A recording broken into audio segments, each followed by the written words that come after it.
ಶಿಲ್ಪಿ ಡಾಕ್ಟರ್ ಬಾಬಾ ಸಾಹೇಬ್ ಅಂಬೇಡ್ಕರ್ ಅವ್ರಿಗೆ, ವಿಶ್ವಜ್ಞಾನಿ ಬಾಬಾ ಸಾಹೇಬ್ ಅಂಬೇಡ್ಕರ್ ಅವ್ರಿಗೆ ಜೈ ಜೈ ಜೈ ಭೀಮ್, ಜೈ ಭೀಮ್, ಜೈ ಜೈ ಜೈ ಜೈ ಜೈ ಭೀಮ್, ಜೈ ಭೀಮ್, ಜೈ ಭೀಮ್. ಬಾಬಾ ಸಾಹೇಬ್ ಅಂಬೇಡ್ಕರ್ ಅವ್ರಿಗೆ ಸಂವಿಧಾನ ಶಿಲ್ಪಿ ಡಾಕ್ಟರ್ ಬಾಬಾ ಸಾಹೇಬ್ ಅಂಬೇಡ್ಕರ್ ಅವ್ರಿಗೆ. ಇವತ್ತಿನ ಉದ್ದೇಶ ಏನಂತ ನಿಮ್ಮ ಅಭಿಪ್ರಾಯ ವ್ಯಕ್ತಪಡಿಸಿ. ಕೋಲಾರ ಜಿಲ್ಲೆಯಲ್ಲಿ ತುಂಬ ವರ್ಷಗಳ ನಂತರ ಈ ಜಿಲ್ಲಾ ಸಮಿತಿಯನ್ನು ಪುನರ್ರಚಿಸಿ ಅದಕ್ಕೆ ಜೀವ ತುಂಬಬೇಕಂತೇಳ್ಬಿಟ್ಟು ಮತ್ತು ನಮಗಿರ್ತಕ್ಕಂಥ ಸಮಸ್ಯೆಗಳನ್ನು ಭೂಮಿ, ವಸತಿ, ನಾಗರಿಕ ಸೌಲಭ್ಯಗಳು ಮತ್ತು ಇತರೆ ಸಮಸ್ಯೆಗಳ ಬಗ್ಗೆ ಒಂದು ಚರ್ಚೆ ಮಾಡಿ ಒಂದು ಹೋರಾಟನ ರೂಪಿಸಬೇಕು ಅನ್ನೋದರ ಮೇಲೆ ನಾವು ಇವತ್ತು ದಿವಸ ಸಭೆ ಸೇರಿದ್ವಿ.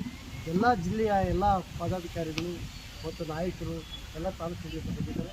ಅವರು ಮುಂದಿನ ದಿನಗಳಲ್ಲಿ ಈ ಹೋರಾಟನ ಹೇಗೆ ಕೊಂಡೊಯ್ಯಬೇಕು ಮತ್ತು ಯಾತಕ್ಕಾಗಿ ನಮ್ಮ ಸಂಘಟನೆ ಸಂವಿಧಾನದ ಆಶಯಗಳೇನಿದೆ ಮತ್ತು ನಾವು ಮಾಡ್ತಾ ಇರ್ತಕ್ಕಂಥದ್ದು ಏನು ಅಂತ ಅನ್ನೋದ್ರ ಬಗ್ಗೆ ಸುದೀರ್ಘವಾಗಿ ಚರ್ಚೆ ಮಾಡಲಾಯಿತು. ಚರ್ಚೆ ಮಾಡಿ ಅವರಿಗೆ ಅರಿವು ಮೂಡಿಸ್ತಕ್ಕಂಥ ಕಾರ್ಯಕ್ರಮಗಳನ್ನು ಹಾಕಬೇಕು ಅಂತೇಳ್ಬಿಟ್ಟು ನಾವು ಈಗಾಗಲೇ ಮಾತಾಡಿದ್ವಿ. ಆ ಪೂರಕವಾಗಿ ಇವತ್ತು ದಿವಸ ಇಲ್ಲಿ ಬಂದು ಕೋಲಾರ ಜಿಲ್ಲೆಯಲ್ಲಿ ಜಿಲ್ಲಾ ಸಮಿತಿ ಸಭೆಯನ್ನು ಆಯೋಜನೆ ಮಾಡಿದ್ವಿ.